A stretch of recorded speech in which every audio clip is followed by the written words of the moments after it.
So he's another Democrat bucking the more progressive wing of his party, saying that New York needs to revisit its bail reform laws. And he says it with firsthand experience. As the district attorney for Staten Island, he is joining us this morning. Staten Island DA Michael McMahon, nice to have you on Good Day New York. Thanks. It's good to be with you, Rosanna and Bianca. Good morning. So you may be in the minority because, I mean, we don't hear the other district attorneys in the other boroughs calling about reform for the bail reform. How's this going to work? Well, what's obvious is that we need Albany to get back to the legislative drawing board and fix a lot of the chaos that they visited upon the people of New York City. You know, from seeing the young girl Natalie shot at the Burger King, to the baby shot in the stroller, to office detectives now, Rivera and Morrow, being slain, and obviously what's going on in our subways, and what we're even seeing here in Staten Island is a sense of disorder and chaos. And a lot of that is because of the legislation over the last few years that came out of Albany, created a sense in New York City that people would not be held accountable. And listen, I'm the first one to say that our criminal justice system needs to be continually reformed and be made fairer. That's something that we all work on every day here in Staten Island, and I know with the police department, they work on it as well. But at the same time, we have to keep people safe. And that's the balance that when the DAs met with the mayor a week and a half ago, we talked about. And that's the balance when the president was here in New York City to talk about this, we talked about as well. We can have a fair system. We can have a system that's effective. We have to both prevent crime and then intervene when crime is happening. So let me ask you something, because you met with the mayor. The mayor went up to Albany. The legislators there made it well known that they were not going to make any changes. Now what? What are you going to do? Well, I think the politicians have to respond to the public, and that's why I'm speaking to you this morning, so that your listeners understand what's going on, and they have to raise their voices and be heard. Two recent polls came out and showed by overwhelming numbers the #1 issue for the people in New York City is crime and safety. And so they are going to have to respond to that. And although the mayor's first trip up wasn't as successful as he wanted, he's a strong advocate. He gets this as a former police officer, but also as a community activist and someone who understands the balance that's needed. He understands that this process has to continue.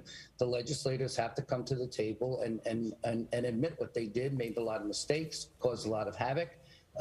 Some reforms were needed. Let's get back to the table and fix this. But the bail reform law, the raise the age law, which, look, nobody wants a young person to have their life ruined because of a mistake they make when they're in their teens. At the same time, if a teenager picks up a gun and uses it against another human being, they have to be held accountable in a meaningful way that takes care of the rights and the justice for the victims, who are too often forgotten about in this discussion in Albany, and also to try to change that behavior in that young person.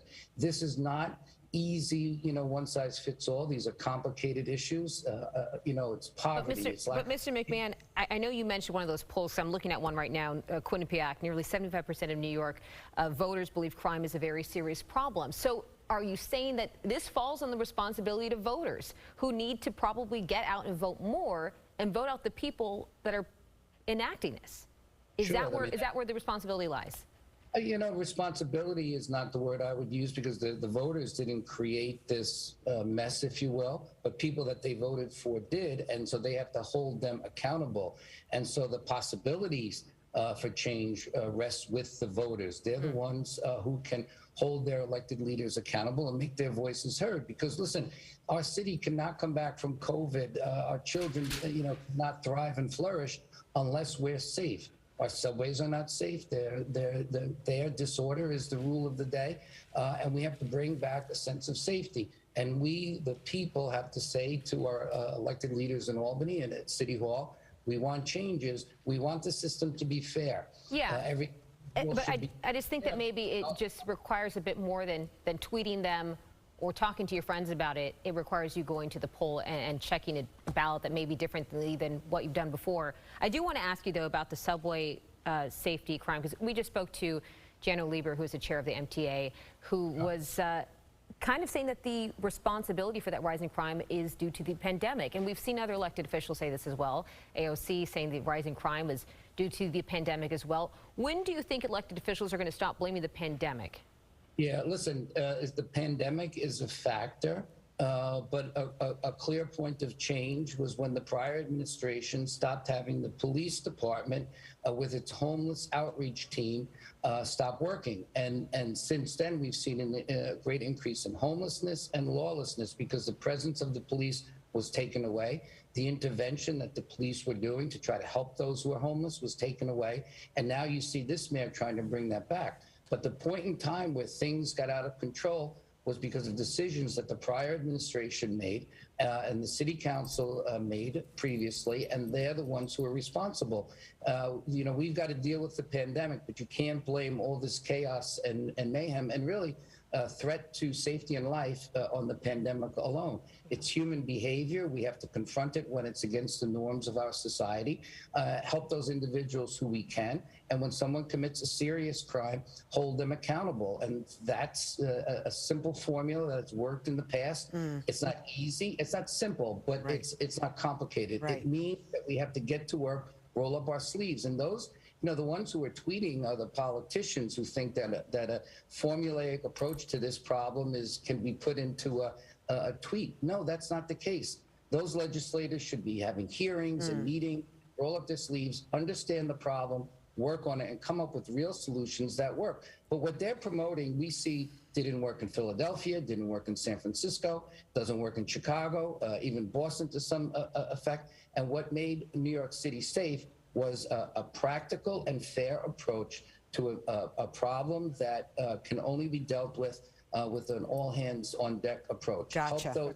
Help people who commit violent crime should be held accountable, and otherwise we will continue to have a city that we're not feeling safe in, and we're not feeling good about, and we won't come back from the pandemic. Can we just, while you're here, can we just talk to you about the St. Patrick's Day Parade on Staten Island? Once again, LGBTQ groups are being banned from marching under their own banner at the St. Patrick's Day Parade. Now, I know you host a pre-breakfast on Staten Island before the parade. Are there any legal ramifications for barring the LGBTQ groups from this parade? So let me just say that I will not be marching in the parade. I stand in solidarity with our gay and lesbian brothers and sisters, our family members, our neighbors. These are the people of Staten Island, and they should be allowed to march in that parade. And I've made that clear, and I've tried to speak to the organizers of the parade to get them to change their opinion, because I don't think it's right.